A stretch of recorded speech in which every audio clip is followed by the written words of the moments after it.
Hello everyone, welcome to yet another video. So in this video, I'll be talking through one of my games with Syam or Somiranjan Sahoo.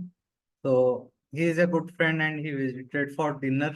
And as chess players do, wherever we meet, we play chess. So we played a couple of games um, and one of those games was pretty interesting. Both of us played the opening quite accurately, and he started gaining some advantage in the middle game, but made a blunder, and we'll see how that goes through. So let's get started on that. Okay, so I started with 1 e4. This was a 15 plus 5 match.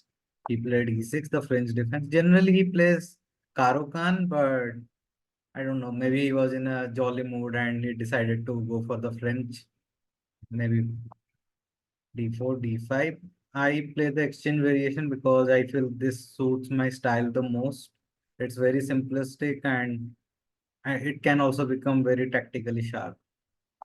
Bishop d3, bishop d6, knight f3, and it's very interesting. He played this move knight e7, and generally the idea behind it is to play bishop f5, exchange, and do long side castling.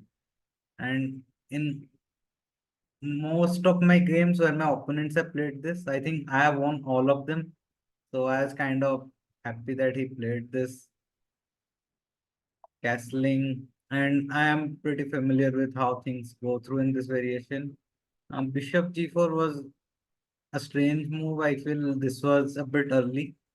I did think of h3 that the computer suggests, but I was also a bit skeptical about moving one of my king's pawn forward because when both sides castle on opposite sides, we start pushing our pawns forward, and whoever pawn reaches first, they win. So by moving this, and if we have a pawn race, I think I would be helping him do this.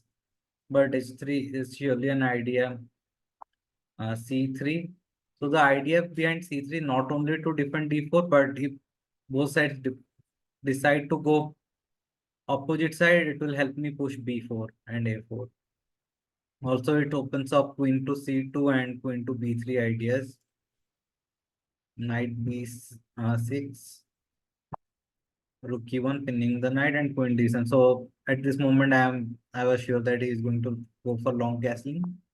So I need my queen available to participate in the attack. So my knight defends the other knight. Long castling b4, like we planned. He played knight g6, knight b3. Again, I wanted to put my knight somewhere on a5 or c5, open up some lines and start an attack. Maybe I could have gone for a4 or like the computer suggests h3, but I just had some previous experience, and typically in these positions you would want most of your pieces to be on the queen side and just a couple of pieces on the king side to defend. Knight b3, knight h4, trying to put more pressure, and I had seen this movement bishop e2 defends it. Here I thought he would have actually gone bishop takes f3, queen takes f3, but he went h5, and this was kind of surprising. But again, I thought there isn't actually much attack happening, so I can still play forward. The thing is, I cannot exchange because after that the rook's file open up, and if I have to save, if I and this bishop and rook, they are attacking my pawn, and if I have to save this pawn h3, and I'll lose the pawn, and if I play something like g3, I am creating weaknesses for his pieces to enter. So I thought the best way would be to just continue my attack with a4, rook d8, and here again exchanging would not be good for me because his rook would have the open file. And you can see my bishop is not doing anything, it's just sitting in. So maybe develop the bishop and block the rook exchange. Queen f5. I could have played bishop e2, but then I felt like his pieces are getting more activity and his attack might reach me first. My plan was to play a5 and then b5, so it will take some time.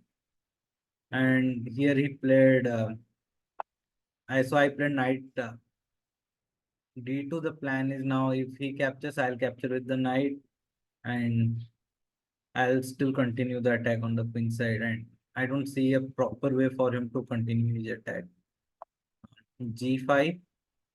I played a5, continuing the attack, and here he made the fatal mistake h4.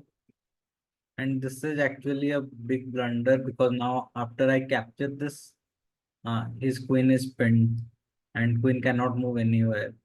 So at this point, he resigned the game. But again, a very typical French opening where both sides castled on the opposite sides and how this attack proceeds.